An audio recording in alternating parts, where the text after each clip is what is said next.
जो अब तक यीशु के उद्धार में सुरक्षित नहीं है, यह उनके लिए एक चेतावनी है। हमारा परमेश्वर अति दयावंत परमेश्वर है। यह इस बात से सिद्ध होता है कि उसने अपने ही एक लौते पुत्र को उद्धारकर्ता के रूप में हमें दे दिया। वह हमें आमंत्रित करता है कि अपने पापी जीवन के बावजूद क्षमा पाकर उसके साथ अनंत काल तक वास कर सके। वह कितना दयावंत है, इससे भी सिद्ध होता है कि उसने हमारे लिए एक लंबी यात्रा को सहा है। लेकिन हमें स्मरण रखना होगा कि उसकी दया की भी सीमा है। एक दिन वह आशा का द्वार बंद हो जाएगा। अचानक मृत्यु सामने खड़ी हो जाएगी और मृत्यु के बाद न्याय का सामना करना होगा। उस दिन हमारा सामना दयावंत परमेश्वर से नहीं परंतु न्यायी परमेश्वर से होगा। और यदि किसी ने यीशु को अस्वीकार किया है तो उस पर उस दिन कोई भी दया नहीं की जाएगी। यदि किसी ने अपने जीवन काल में उसकी बुलाहट को अपने पैरों तले रौंद दिया हो तो उसने अपने ही लिए एक अनंत कब्र को खोद ली।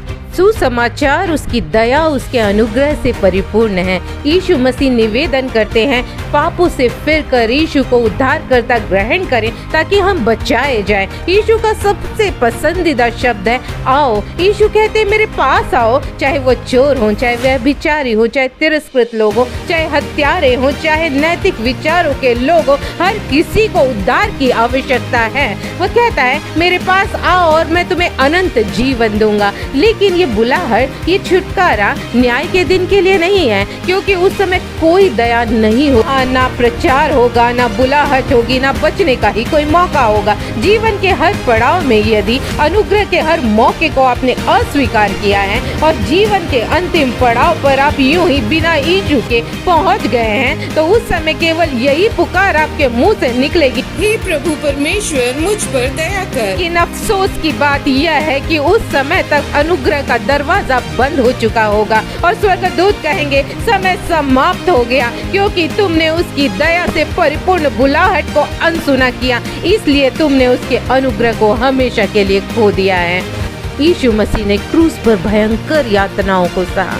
यीशु ने यह सब इसलिए सहा ताकि हम सबको उस नर्क की आग को ना सहना पड़े। इसके बावजूद यदि कोई यीशु को ठुकराता है तो वह सारी अच्छी बातों से अलग हो जाता है। जब हम परमेश्वर को छोड़ देते हैं और एक ना बुझने वाली आग की झील को चुन लेते हैं जहाँ पर ना प्रेम है, ना प्रकाश है, ना कोई आशा है, वहाँ कुछ भी अच्छा नहीं है। इसका एक ही कारण है, क्योंकि वहाँ परमेश्वर नहीं है। परंतु हमारे लिए शुभ संदेश यह है कि अभी अनुग्रह का समय है और खुशखबरी यह है कि बाइबल कहती है कि जो कोई परमेश्वर के पुत्र पर विश्वास करेगा अनंत जीवन उसका है। आज भी क्रूस पर फैली बाहें आपके उद्धार के लिए आपका इंतजार कर रही हैं।